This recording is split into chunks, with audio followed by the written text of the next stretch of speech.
How's it going, guys? Welcome back to DadBodOperator. My name's Brent, and I'm afraid I might have gone a little crazy. Had a bit of a midlife crisis in my mid-40s, and I spent $6,000 on two of the top-tier rifles on the market. Number one, because they gave me credit cards, and that's their fault, right? Number two, because I'm a bit of a gun snob, and number three, I really wanted to see what $3,000 gets you from top-tier AR manufacturers. So before you sits the Knights Armament SR-15 and the LWRC ICA-5. I'm going to do a quick top-to-bottom breakdown of each of these two rifles, and at the end, in the comments below, put your choice for which one you think is worth $3,000.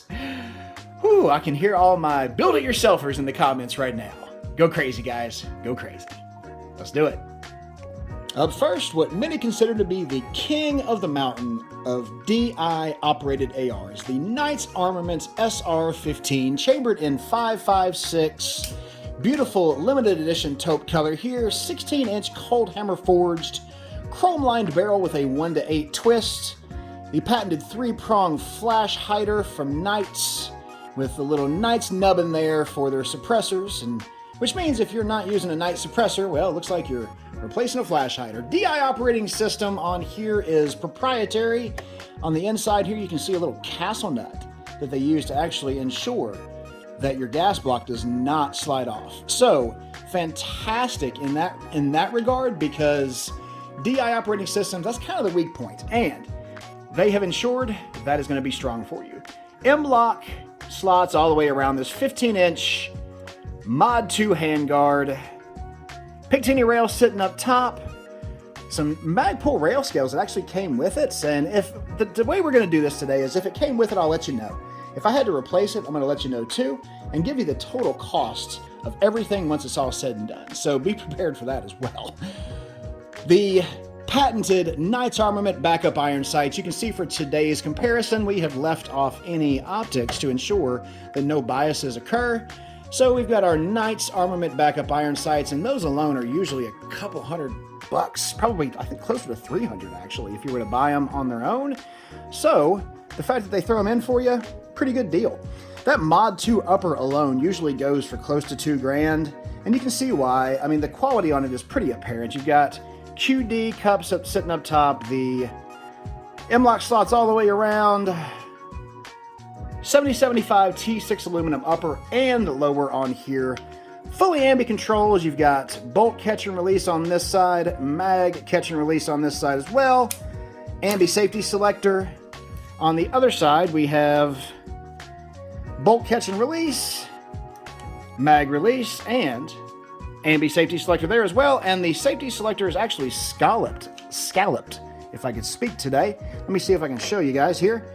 See the little scallop cut out there? So that means whenever you do engage, or disengage the safety, I should say, as you go to squeeze a trigger, you don't have much interference by way of the safety there. So some good thought put into that, my Knights Armament, in their offering of an ambi safety. There is an ambidextrous charging handle in here now in the form of a Radian Raptor, and I am using snap caps today, guys, so please do not panic. All my range safety officers on the internet can take the day off. Radian Raptor charging handle sitting up top. You can see here, Magpul K2 Plus handguard, nice rubberized finish, and LMT SOP mod stock. The downside is that the Radian Raptor charging handle, the Magpul K2 Plus, and the LMT SOP mod stock did not come with the rifle. Let me show you what did. This is what came on that $3,000 Knights Armament rifle. The basic of the most basic Magpul stock. About what, 40, 50 bucks at your local gun shop, and they decided to stick that on a $3,000 rifle. Let me show you the grip that they gave you. That would be the Magpul grip. Not even their Mo series, just, I'm sorry, it's Mo. It's Mo SL. It's Mo Slow. And not even a spot for Skittles. Those sons of bitches. The cheapest possible grip. Now, they say that they do that because they know you're going to replace it anyway.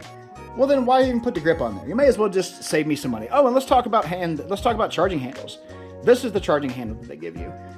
Single-sided latch. I mean, it's extended latch, I guess, so thanks. And you can see that they did a really good job with their Duracoat there. I don't even think they used Cerakote. I believe it's Duracoat. And you can see here that they did a fantastic job of ensuring that that charging handle was fully and completely coated. We're going to talk a little bit more about the finish on that in just a minute. Back to the rifle, the trigger. Now, one of the best parts about this rifle, in my opinion, is the trigger. Knights Armament 2-stage mil-spec trigger. So about a millimeter of take-up, solid wall, and then super clean and crisp break. Now, those Knights triggers are usually a couple hundred, $250 on their own. Again, snap caps, guys, so don't panic. Reset is about a millimeter. So super solid setup on the trigger. And the fact that they give you a great trigger out of the box does beat some of the other high-end manufacturers, including the LWRC, which we'll talk about in a minute. Overall shooting experience on this is the best shooting rifle I have ever shot. And that is what everybody that has ever owned a Knights Armament has said. They've said their fit and finish is garbage, but the shooting experience more than makes up for it, and I can also get in that line because this is the softest shooting, the best recoil impulse of any firearm that I have ever felt. Now, I know I don't do shooting footage, guys, because I don't have a local range nearby, and the ones that I do get to go to, they don't let me film at. So I don't get to show you guys shooting it, but you've seen plenty of other people doing videos on these, and I can assure you that the shooting experience with this Knights Armament is second to none. Despite the fact that they cheap out on the furniture, by the time it's all said and done, you still have one of the nicest rifles on the market, and about 6 pounds. So all in, this is one of the lightest and nicest shooting rifles on the market. So let's talk total cost. The rifle itself was $3,200. That's right, $3,200. The L&T SOP Mod stock, an extra $100. The Radian Raptor charging handle, an extra $100. The Magpul K2 Plus grip, about $30. So we're in for an extra $230 on top of the $3,200. Putting us at $3,430. But at least we got some Magpul rail scales, right? Now, let's talk about what fit and finish gets you. Their Duracoat, I beg your pardon, is not very good. So let's talk about it.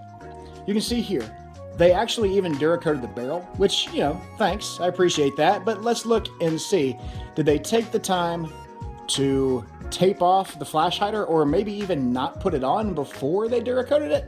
Nope. So you got overspray all over that. Right here at the back, where the rear backup iron sight has just been sitting, not even like smacking down against it. You can see it's rubbed off. This guy has been taken out of my safe and put back in about, I don't know, probably 50 times. I've shot it twice at the range. And you can see here, the Duracoat is rubbing off just right there in the corner for absolutely no reason. Now, all of my It's a Tool guys are going to sit here for a moment and complain about the fact that I'm complaining about the fact that this $3,200 rifle's finish is hot garbage. But I feel like I have a right, because if you're going to pay that kind of money, the Cerakote or Duracoat should hold up. And I'm going to show you a rifle that actually does that right here in just a minute. But $3,430 for one of the nicest shooting DI operating system rifles on the market. Is it worth it? Well, let's look at the LWRC first. Up next, the AR that made me a gun snob, the LWRC ICA5, chambered in 5.56. Beautiful FDE color here, 16-inch cold hammer forged nitrided barrel with a 1-to-7 twist. You can see beautiful spiral fluting on here. The machine work on that is fantastic, and that actually serves a couple of purposes. Number one, it saves a lot of weight on that barrel, and number two, every single one of those little grooves acts as an additional heat sink, allowing for additional surface area for heat to escape the barrel, which aids in cooling. Short stroke piston operating system here. You can see as I unscrew the top, your top part here actually pulls right off, exposing the short stroke piston operating system there within. Proprietary 10.5-inch handguard on here is one of the nicest handguards on the market, but is also proprietary, meaning that anything that you want to put on here has to come from LWRC. If you want to pick any rail, got to buy it from LWRC. And you know, they are just really, really nice about their pricing. They don't charge you much for that stuff. I'm totally kidding. They charge you out the ass for this stuff. And I'm got a little bit of a bone to pick about the stuff you see sitting up top here in just a minute. We'll talk about as well. The handguard itself is proprietary, like we said. The upper is mono-forged and actually comes all the way out to right here, which gives you a lot of reinforcement around the barrel, which helps you aid in accuracy and gives you a more robust platform. So let's talk a little bit about the rail scales. This is their high-end short stroke piston operating system rifle. Runs you about $2,900 whenever all's said and done. Now, they also make a DI operating system rifle that is around the $1,500 price point. Don't get me wrong, it's a fantastic rifle. And I almost thought about buying one, but the reason I didn't is because with that rifle, they give you the rail scales, they give you the under rail scale, and they give you the little AFG knockoff, I call it. They give you the scale for that side as well, and it doesn't cost you a dime more. So this one came with none of that, meaning that the $3,000 rifle that I bought, I had to spend another $150 to get the rail scales, the hand stop, the little AFG, and the QD cup, because if you don't have that QD cup, guess what? There is no QD spots on the handguard. Highly disappointing from LWRC in that regard, but they totally redeem themselves as you go further on down the rifle here. So like we talked about, the mono-forged upper, 7075 T6 aluminum. Upper and lower on here is fully ambidextrous. You've got mag release and catch on here, bolt catch and release there, ambi safety selector, some actually really nice grip on here from LWRC with a little spot for tchotchkes. You've got CR123A battery spot, a little spot there for your front sight post tuner, and a nice little bitty 4-inch SOP mod-ish type of stock. On the other side, you have the nickel boron bolt carrier group that they give you, and that is a really nice bolt. Bolt catch and release on this side, and mag release on that side as well. Now, full-sized safety selector on this side too, so it does get in the way a little bit with regards to operation whenever you come in, but all in all, not too bad. Fit and finish on it is phenomenal. One of the nicest Cerakote jobs I have ever seen, and I can show you, well, not remove this magazine on camera just in case YouTube decides to go crazy. Voila, the magic is gone. Cerakote is done all the way through this. So you can see on the inside, completely Cerakoted. The cover here has not been closed and Cerakoted. And all in all, one of the nicest overall Cerakotes I've seen on a rifle. For comparison's sake, let's just take a quick look at the Knights to see what their magwell looks like. Again, removing off camera here. How does theirs look? Is that black on the inside I see there? Looks like anodization, doesn't it? Wow, Knights, you gotta be kidding me, guys. That's pretty rough. But they aren't made to be pretty, they're made to be tools. And the LWRC is kind of made to be both, I guess, because it can be pretty and functional at the same time. Again, one of the nicest looking rifles, form and function coming together flawlessly. Fit and finish is great. Shooting experience, also great for a short stroke piston operating system. Now, you do have some reciprocating mass that comes back and forth as a result of that short stroke piston kind of rocking your rifle, so it does affect accuracy. Does affect weight. The weight on this one is about 7 pounds, so a full pound heavier than the Knights armament. But that weight does also help keep some of the recoil down. So recoil mitigation by way of weight is a really good way to say that they did it on purpose as opposed to just had a heavy rifle. But all told, it still is one of the nicest rifles on the market. Now let's talk cost. Total cost of this one was $2,900, and the trigger that came with it was a standard mil-spec trigger. Now, it was polished nickel, so a very smooth mil-spec trigger, but mil-spec nonetheless. So had to go for Geisley SSAE Geisley SD3G trigger. Their competition trigger. No stage, single stage, can't talk today. No take-up whatsoever. About 4 pounds, clean and crisp, and super smooth. Gotta love some Geisley triggers. Total cost on this one with that Geisley trigger is around $3,100. So that means we've got $3,100 in the LWRC and $3,400 in the Knight's Armament. So which one's worth the money? Really hard to say. Depends upon what you want, I guess. Do you want a reliable rifle? Then both check that box. Do you want a pretty rifle? Then you gotta go LWRC. Do you want the nicest shooting rifle on the market? You gotta go Knights. But total package for $3,000, which one would I choose? God, I hate to say it because I don't want to let them off the hook for having crappy fit and finish. But the Knight's Armament is just unbeatable by means of shooting experience. It's super lightweight. It's so easy to get in behind and so functional that I have to choose it. Despite the fact that I dropped $3,200 on it and then had to put another $300 and something into it.